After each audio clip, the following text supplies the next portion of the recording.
अस्सलाम वालेकुम। आज की वीडियो में हम करेंगे एक्सरसाइज 1A जो कि mathematics book 2D2 seventh addition जो न्यू एडिशन आया उस एक्सरसाइज है ये। और इसका हम करेंगे क्वेश्चन नंबर 6। और इससे जो पिछले क्वेश्चंस हैं वो मैं अपनी पिछली वीडियोस में करवा चुकी हूँ, आप वहाँ से देख लीजिएगा। और उनका लिंक मैं डिस्क्रिप्शन में भी दे दूँगी। और अगर अभी तक आपने मेरा चैनल सब्सक्राइब नहीं किया तो उसको सब्सक्राइब कर दीजिए और बेल आइकन को लाजमी प्रेस कीजिएगा ताकि आपको न्यू आने वाली वीडियोस के बारे में पता चल सके। तो स्टार्ट करते हैं कि हमारे पास है कि क्वेश्चन नंबर 6 है हमारे पास कि 5/9 of piece of metal has a mass 7 kg। What is the mass of 2/7 of that piece of metal. यानी कि हमारे पास क्या है कि 5/9 पीस ऑफ मेटल है जिसका मास हमारे पास 7 kg है। हमने बताना है कि 2/7 ऑफ पीस ऑफ मेटल का मास क्या होगा। ठीक है, अब अगर आप इसमें देखें तो जैसे हमारे पास क्या गिवन है कि 5/9 पीस ऑफ मेटल का मास हमारे पास 7 kg है। ठीक है, अगर 5/9 का हमारे पास जो पीस ऑफ मेटल है अगर उसका इतना हमारे पास वेट है तो ये आपस में डायरेक्टली प्रोपोर्शनल है। वो इस तरह डायरेक्टली प्रोपोर्शनल है क्योंकि अगर तो मास इंक्रीज हमारे पास जैसे जैसे पीस ऑफ मेटल जो है ना, जैसे कि हमारे पास 5/9 of piece of metal has a mass of 7 kg। जैसे जैसे मतलब कि पीस जो है वो इंक्रीज होता जाएगा उसी तरह उसका मास भी इंक्रीज होता जाएगा। लेकिन अगर मेटल जो है वो डिक्रीज होगा तो उसका मतलब है उसका मास जो है वो भी क्या हो जाएगा, डिक्रीज हो जाएगा। तो इस तरह हम इसे फाइंड आउट करेंगे। हम कहेंगे कि हमारे पास अमाउंट ऑफ मेटल क्या डायरेक्टली प्रोपोर्शनल है मास ऑफ मेटल के। अगर मास इंक्रीज मतलब कि पीस ऑफ मेटल अगर इंक्रीज होगा तो उसके साथ साथ क्या होगा कि मास भी इंक्रीज होगा। ठीक है, तो यहाँ पे हम लिख देते हैं, सॉल्यूशन स्टार्ट करते हैं।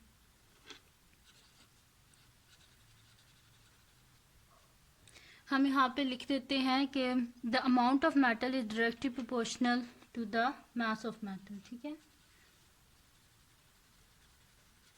The amount of metal is directly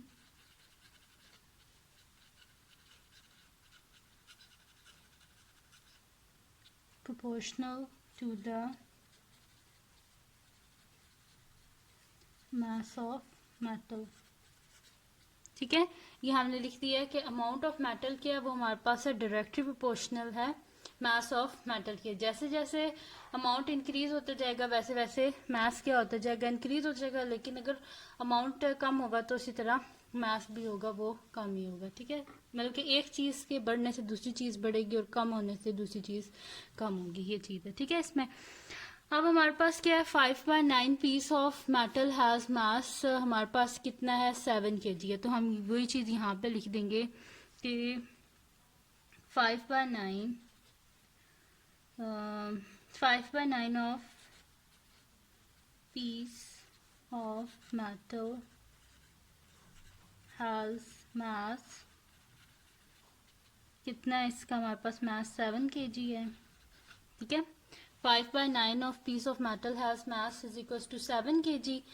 तो हम क्या कर देते हैं यहाँ पे सबसे पहले होल पीस यानी कि एक पीस, अगर ये 5/9 ऑफ पीस है ना तो हम सबसे पहले मास निकाल लेते हैं एक पीस का। फिर हम क्या कर देंगे उस एक पीस से हम 2/7 का मास इजीली फाइंड आउट कर लेंगे। ठीक है, तो हम यहाँ पे लिख देते हैं कि होल पीस, यहाँ पे हम लिख लेते हैं कि a whole piece of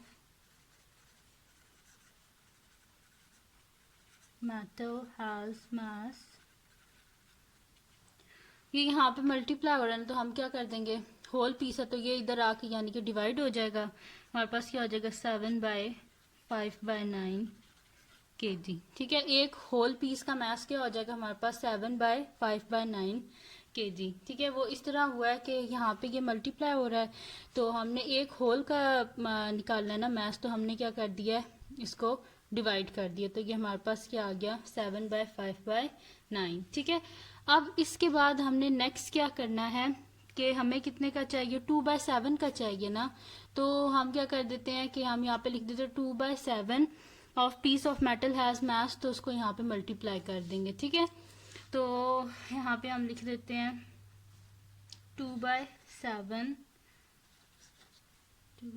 of peace of metal has मास कितना हो जाएगा हमारे पास इज इक्वल्स टू 7/5/9 और साथ में मल्टीप्लाई हो जाएगा 2/7। ठीक है, 7/5/9 मल्टीप्लाई बाय 2/7। ठीक है, अब हम ना कोई भी चीज़ और जो डिवाइड होती है ना उसको हम मल्टीप्लाई में चेंज कर सकते हैं। वो किस तरह हम चेंज कर सकते हैं, अगर हम उसका क्या कर लें, रेसिप्रोकल ले लें। ठीक है, रेसिप्रोकल किस तरह लेते हैं कि न्यूमरेटर जो होता है वो डिनोमिनेटर बन जाता है और डिनोमिनेटर न्यूमरेटर बन जाता है। ठीक है, तो हमारे पास क्या हो जाएगा 7, ये हमारे पास डिवाइड हो रहा था ना, तो हम इसको क्या कर लेते हैं, रेसिप्रोकल ले लेते हैं, यानी कि हमारे पास क्या हो जाएगा 9/5 मल्टीप्लाई बाय 2/7। ठीक है, ये हो गया हमारे पास।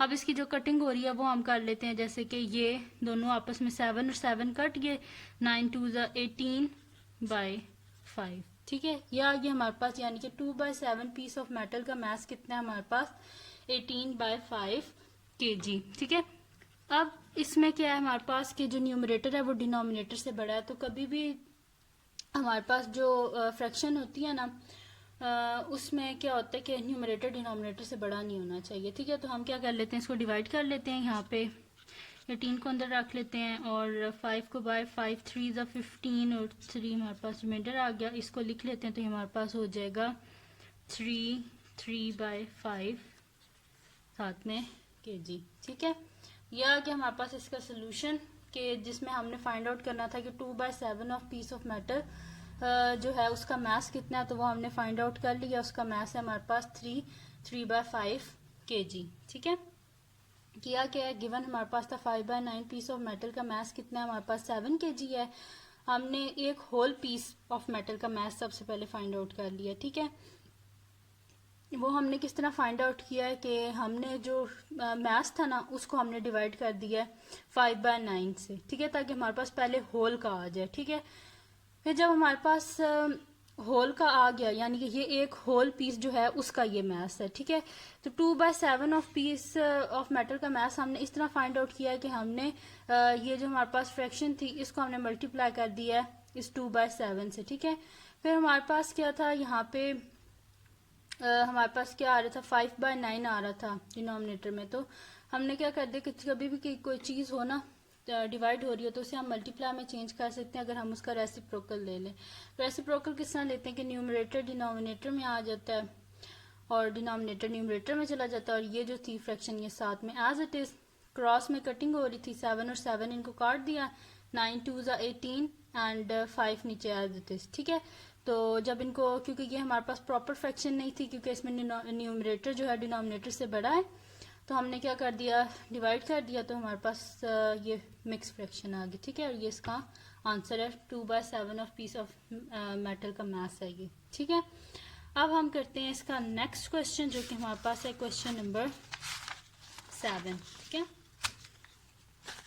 देखें इसमें क्या है हमारे पास कि if z is directly proportional to x, z हमारे पास अगर डायरेक्टली प्रोपोर्शनल है x के, और हमारे पास क्या है जी के z अगर हमारे पास 12 है, x हमारे पास 3 है, फाइंड क्या करना है हमने, वैल्यू ऑफ x, जबकि z हमारे पास 18 है। ठीक है, तो अगर हम इसको इस तरह करके लिख लें कि ये x1 और x2 करके लिख लें, ठीक है, तो हम इजीली फाइंड आउट कर लेंगे। ठीक है, तो x1 क्या है जी हमारे पास, यानी कि जो पहले गिवन है उनको x1 कर देते हैं, वैल्यू जो बाद में गिवन है उनको x2 कर देते हैं। ठीक है, तो x1 क्या हमारे पास 3 गिवन है और z1 क्या हमारे पास 12 गिवन है। ठीक है, तो हमारे पास क्या आ जाएगी जी x1 सोल्यूशन,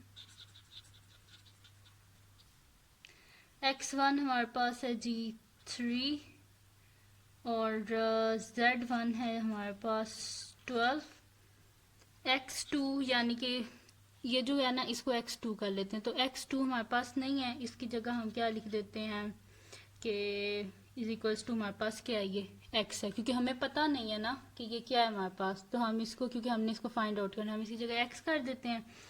और z2 क्या है हमारे पास, वो गिवन है 18 है। ठीक है, अब हम क्या कर देते हैं कि इसको लिख देते हैं, जैसे नहीं होता आपस में फाइंड आउट करते हैं, हम कर देते हैं जी x2 divided by z2 is equals to x1 divided by z1। ठीक है, इस तरह करके लिख दिया। अब इसको इस तरह हमने इस तरह लिखा है जैसे प्रोपोर्शन में नहीं लिखते, वैसे लिखा है इसको। ठीक है, जैसे कि हम लिखते हैं कि x2 रेशो z2, फिर दरम्यान में is equals to x1 ratio z2। तो रेशो क्या होता है, डिवाइड होता है, तो मैंने डायरेक्ट इस तरह लिख दिया है। ठीक है, z2 x2 divided by z2 is equal to x1 divided by z1। ठीक है, अब इसमें x2 के हमारे पास x है, तो x2 की जगह हम क्या लिख देते हैं, x लिख देते हैं। और z2 के हमारे पास 18 है, और x1 के हमारे पास 3 है, और z1 के हमारे पास 12 है। ठीक है, वैल्यूज लिखती हैं कि x by 18 is equals to 3/12। ठीक है, ये लिख दिया। अब हम इसकी किस तरह x की वैल्यू फाइंड आउट कर सकते हैं, हम इनको क्या कर देंगे, क्रॉस मल्टीप्लाई, यानी कि हमारे पास क्रॉस मल्टीप्लाई करेंगे तो क्या आ जाएगा, 12x is equals to 3 into 18।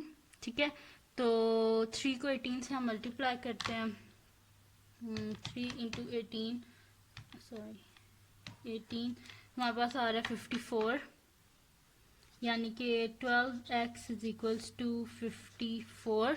ठीक है, हमें किसकी वैल्यू चाहिए, x की वैल्यू चाहिए।